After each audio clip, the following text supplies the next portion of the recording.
आरंभ होईछि पवित्र कार्तिक मास आज हेउछि प्रथम सोमवार। तेणु गंजाम जिला भंजनगर और एहार आखपाखरे थिबा विभिन्न शैव पीठरे दिन तमाम प्रबल भक्तों समागम परिलक्षित होईछि। विशेषकर एही धार्मिक मासरे कोटि पुण्य मिले बोली विश्वास रहिछि। तेणु भगवान शिवं को आराधना करबा पई देवालय गुड़िक चलचंचल होई उठे। भक्त माने भोर समय उठी नित्यकर्म सारी विभिन्न फूल फल बेलपत्र और क्षीर नहीं मंदिर में भगवान शिव को दर्शन करने सह भजन कीर्तन प्रवचन कार्तिक पुराण पाठ उपरे अधिक ध्यान देते।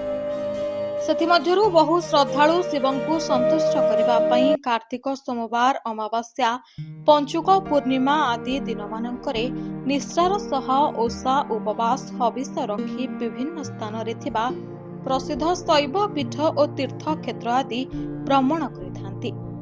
शिव भक्त माने भक्ति मार्ग आपणेई आमिष भक्षण त्याग करी शुद्ध शाकाहारी भोजन ग्रहण करिथांती। भंजनगर जलाभंडार निकटरे थिबा प्रसिद्ध बेलेश्वर पीठ भेजिपुट गुप्तेश्वर मंदिर झुडुआ बाचेश्वर मंदिर सहर रे थिबा रघुनाथ मंदिर जामपल्ली शिव मंदिर गोलपड़ा स्वप्नेश्वर मंदिर समेत अन्यान्य शिवालय रे बहु दूर दूरांतरु अनेक भक्त आसी दर्शन करी प्रभु कृपा लाभ करिसेंती। भिड़ को देखि विभिन्न मंदिर रे परिचालना कमिटी पक्षरु भक्तों श्रृंखलित दर्शन पई धाड़ी व्यवस्था मध्य कराଯାଇଛି। सेहिपरि पुण्य अर्जन सकाशे अनेक स्थान रे भक्तों पई मागणा प्रसाद सेवनर व्यवस्था होईछि। भंजनगरु जेके पटनायक रिपोर्ट। जदि आपंक आम भिडियोटी भल लगिला तेबे आम चैनल को लाइक शेयर और सब्सक्राइब करने को जमा भी भूलंतु नहीं।